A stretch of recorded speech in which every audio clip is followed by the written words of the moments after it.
So thank you all for being here. It's nice to see so many people here on a lovely Sunday morning. And what Dr. Chow was referring to is, last time I was here, I mentioned that Suko and some others would be chanting the Lotus Sutra for several weeks in preparation for Venerable Kai Tian's return and the arrival of the new statue and some other things that are going on. And chanting this sutra. That sutra is the Buddhist word, means scripture, for those of you who are new to this. The Lotus Sutra is a very lengthy, but very beautiful and poetic and very profound discourse. And chanting it is very meritorious. So to go along with this, it was suggested that I discuss this in talks over a period of several weeks and give everyone a chance to kind of read this and discuss what's in it. And I thought that was a good idea. So today I'm going to speak briefly about chapters 1 and 2. A lot of the kind of key information in this sutra is early on in the chapter. So in the interest of time, I'm not going to go real deeply into the content of the sutra itself. You can read it. There's a really good translation online, and we can give you the address to that so you can read it online if you want to read the whole thing. And there's some good scholarship on it out there too, that sort of thing. So you can really dig deeply into this if you want to, and if you were looking for something Buddhist to dig deeply into, this would not be a bad choice at all. Each of these chapters that I'm going to talk about is full of some really good topics for discussion, but we don't have tons and tons of time. So what I thought I would do is kind of summarize what each chapter is about and then talk about a few of the key points that I think you might be able to make use of in your own practice. Buddhism is about a practice. It's not about learning about something. It's really about learning how to do something. So that's really what my emphasis will be, hopefully. So the first chapter of the Lotus Sutra is an introduction, and it's really setting the stage for what's going on. But more importantly, it's preparing the mind to receive this teaching. So in brief, Sakyamuni Buddha is meditating at the top of a mountain outside Rajgir in India. And gathered around him are a number of people and heavenly beings and so on, various mythical creatures. And among those are human devotees of varying degrees of attainment and a number of bodhisattvas. So as he's sitting there in meditation, the Buddha begins to emit a ray of light from a tuft of curly white hair between his eyebrows. And this light begins to reveal to all these beings that are assembled there every corner of the universe in all directions, down into the lowest hells, up into the highest heavens. And then while this is going on, flowers rain down from the heavens and the fragrance of sandalwood wafts on the breeze. And so the Bodhisattva Maitreya is there. Maitreya is the Buddha to come. And he asked the Bodhisattva Manjushri about this, says, why is this happening? And then the people and other beings that were assembled around there were, of course, also wondering what's going on. And so Manjushri tells Maitreya that in a previous existence he had seen something very similar to this. The same light had shone forth from the forehead of a Buddha named Sun Moon Bright. And he believes that this signifies that the Buddha is going to deliver a very special teaching called the Lotus Flower of the Wonderful Dharma, which we shorten to the Lotus Sutra.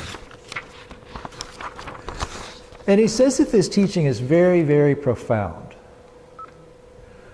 Perhaps the ultimate teaching of the Buddha. So you'll notice that this introduction deals kind of in two realms, two realities, you might say. And in doing that, it prepares us for the rest of the sutra, which has us looking at two sort of different ways of looking at the world. If you read about Buddhism, you'll find references to things like conventional and unconventional reality, or you'll see them described as relative and absolute. reality. And these things are difficult to explain through normal intellectual processes of analysis. So this introduction really serves to kind of thrust us into this understanding or this relationship with these two different forms of reality through the use of some interesting poetic and literary devices. So let me try to explain this a little bit, and then when you read it on your own, you kind of work through this, it'll start to be clearer to you.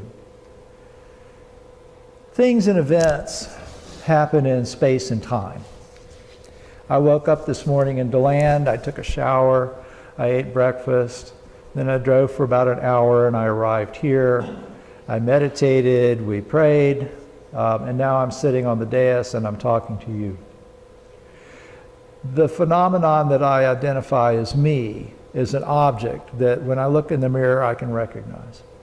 And it's moved through space and time that can be measured and quantified along with other objects that I can identify and describe, and that also move through recognizable and measurable spaces and times. And so you could call that historical reality or conventional reality. You know, in the way we normally look at things, I really did wake up into land this morning and I really did drive. And these are all things that you can kind of measure and see. So in one sense, the Lotus Sutra is dealing with this historical reality. It contains descriptions of historical people and beings and other phenomena. And so you can call that part conventional reality. Our entity, what we are, is a physical form that's inseparable from consciousness. This wouldn't be me without both form and mind, right? So being physical forms, we perceive reality as physical phenomena. And that's what we would call conventional. I can see what comes in the sight door, I can hear what comes in through the ear, I can taste what touches the tongue, and so on.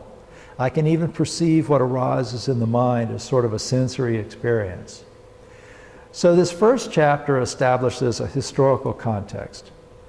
It happens on a mountaintop outside of Rajgir. Rajgir is a real place. It's in northern India. I've been there. You could go there yourself. You could visit this actual mountaintop that's referred to here. And the Buddha was a real person who was born, who lived, who taught the nature of truth, and died about 2,500 to 2,600 years ago.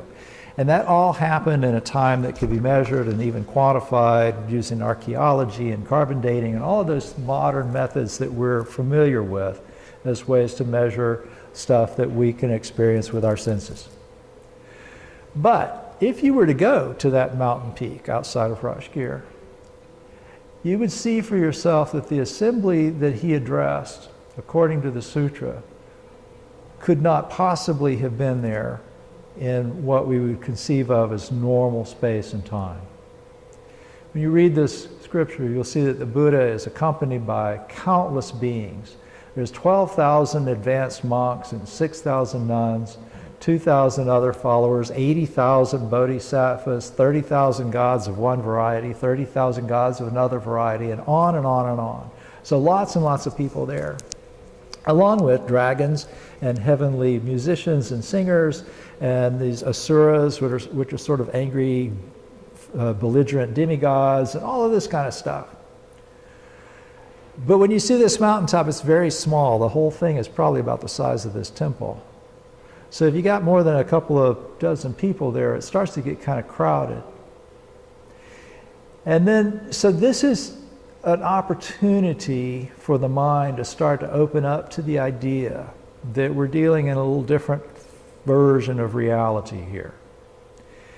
And the Buddha starts to emit a ray of light that magically shows all these assembled beings, thousands and thousands and thousands of worlds scattered throughout the universe. And so we start to see that normal concepts of space don't apply in this world of the Lotus Sutra that we've just entered. And then Manjushri starts to tell this story and explains that we're about to hear a discourse that he has personally seen delivered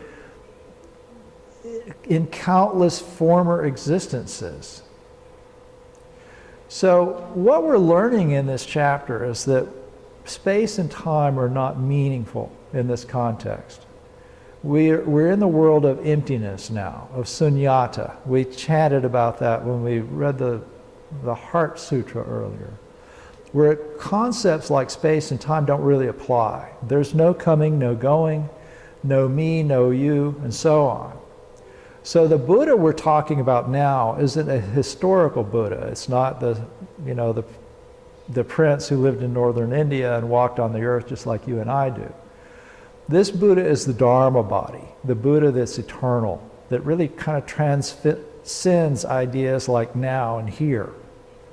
And you can't understand that Buddha through normal methods of reason and analysis. You have to understand that Buddha through faith and practice.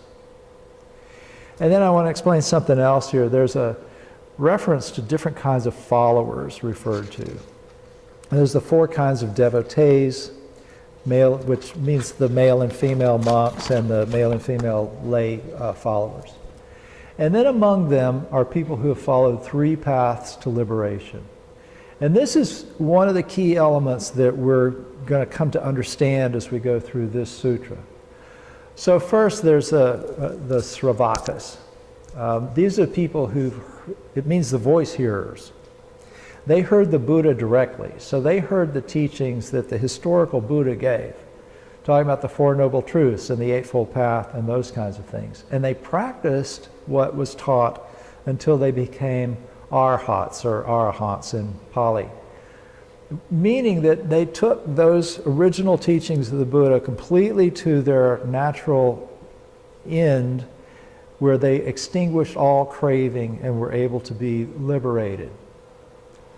And then second, we find the Pratyeka Buddhas. These are self-awakened ones. These are people who, either through their own practice or by hearing the Buddha's teachings and then coming to a realization themselves, became enlightened, but they don't teach. They keep it to themselves. So they do it just for their own benefit.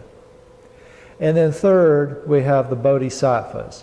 And these are people who have sought liberation, but not just in hopes of being freed themselves for their own sake, but for the sake of all beings. So this brings us to the next chapter, where we start to see what the Buddha is really wanting us to understand. In chapter 2, he emerges from his deep meditation, and he turns to Shariputra, his closest disciple, and he says, the wisdom of the Buddhas is so profound that even these enlightened people who are there can't understand it. And here's what he says. He says, Shariputra, to sum it up, the Buddhas have fully realized the Dharma that is limitless, boundless, never attained before. But stop, Shariputra, I will say no more. Why? Because what the Buddhas have achieved is the rarest and most difficult to understand law. The true aspect of all phenomena can only be understood and shared between Buddhas. So there's a word that applies to this that I want to talk about. I don't think it's used in the translation of the Lotus Sutra that we're working from, but it's important. It's suchness. The Sanskrit term for it is tathata. You have heard it in its combined form, tathagata, which is sometimes translated as the one thus come, or it can be understood as the one who realized suchness, one who has transcended the cycle of ordinary human existence. And so when the Buddha says to Shariputra, the true aspect of all existence, this is what he means. He means suchness.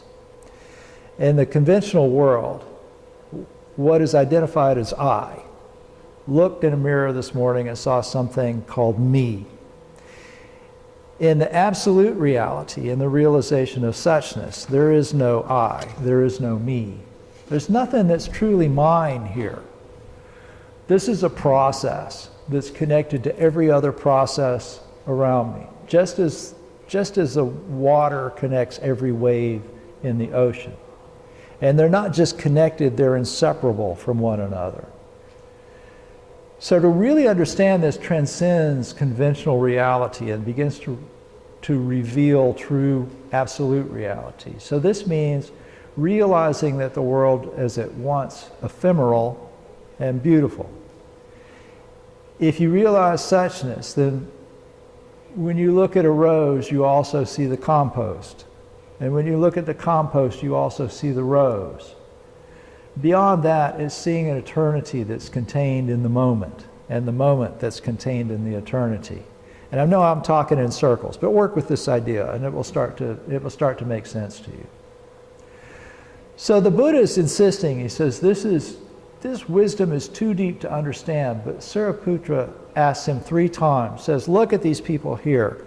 They have made offerings. They have become bodhisattvas and arahants. They've done all the right things. They deserve to hear this wisdom. And so he finally relents and agrees to teach this. And sure enough, as soon as he says what he's going to do, 5,000 of the people there get up and walk out. And he explains that those particular people were really too full of their self-identity. They were kind of arrogant. They wanted to hang on to this identity that they have. And this happens a lot, and it will happen to all of you at some point, that there will be some wisdom that will help you, but it's very difficult for you to let go of your idea of who you are and what you are in order to connect to that wisdom and the freedom that it brings. So he says they fail to see their own errors. They're heedless and remiss with regard to the precepts. They're clinging to their shortcomings. They're unwilling to change. But now that they've left, we can talk. That's what he says. So he gets into the meat of the chapter. And the first thing he does is he explains that he is taught previously using expedient means. The Sanskrit word is upaya. And it's often translated as skillful. And I actually like this idea, that term skillful means. But if you read the translation that we're distributing, you'll see it as expedient. So I want to go back to this idea of 3 different kinds of awakened beings. Remember, there are those who heard the Four Noble Truths and the other teachings that we find in the Pali Canon, and they become arahants. And then there were those who realized something somehow on their own and were enlightened, but they didn't teach, they kept it to themselves. And then there were those who became enlightened for the sake of others. And so these are the 3 different vehicles to liberation. And the Buddha explains that. He says, well, I've taught different ways so people can arrive at this. And then he says, but really there's only one vehicle. Says the Buddhas wish to open the door of Buddha wisdom to all living beings, to allow them to attain purity. That's why they appear in the world. They wish to show the Buddha wisdom to living beings, and therefore they appear in the world. They wish to cause living beings to awaken to the Buddha wisdom, and therefore they appear in the world. They wish to induce living beings to enter the path of Buddha wisdom, and therefore they appear in the world. Shariputra, this is the one great reason for which the Buddhas appear in the world. So in other words, he says there's not 3 vehicles to salvation, there's one, and that one leads to the goal of Buddhahood. And this is what the Lotus Sutra calls supreme perfect enlightenment. But he says that he taught these other 3 paths because people weren't yet ready to comprehend the highest truth. And so he used this expediency, these sort of skillful methods, paths that lead almost there to nudge them along. So those teachings are not invalid. The Four Noble Truths and the Eightfold Path are still valid. They're ways to achieve liberation. The Bodhisattva path is still a way to achieve liberation. But he says, then the next step is to become a Buddha, and that's available to everyone. So when I was writing this, I was reminded of a poem by the German poet Goethe. I might have mentioned this a couple of months ago, I'm not sure, but Goethe read the works of this young scientist who had figured out ways to identify different types of clouds. And Goethe was very impressed by this. And he said, to find yourself in the infinite, you must first distinguish and then combine. Therefore, my winged song thanks the man who distinguished cloud from cloud. I find that really beautiful because, you know, we sort of approached life in kind of this scientific, empirical way. And that's good. But sometimes there are things that really sort of transcend that. And so looking at this as breaking down the path into 3 different paths and then combining them into one, I felt was really kind of a nice way of seeing how actions that we can all do can lead us ultimately to the infinitude that is Buddhahood. So this dividing of the one path into 3 and then collapsing them back into one is possible because of Buddha nature. And Buddha nature lies at the heart of each of us. And that's ultimately expressed as oneness, which we'll talk about in a future time. But in the meantime, I'll read you the close of the chapter, which ends on a note of optimism. The Buddha is speaking, and he said, the laws of the Buddhas is like this. Employing 10,000, a million expedient means, they accord with what is appropriate in preaching the law. Those who are not versed in this matter cannot fully comprehend this. But you and the others already know how the Buddhas, teachers of the world, accord with what is appropriate in employing expedient means. You will have no more doubts or perplexities, but your minds filled with great joy will know that you yourselves will attain Buddhahood. So that's the important thing to take away today. If you listen to me talk, you are no doubt perplexed.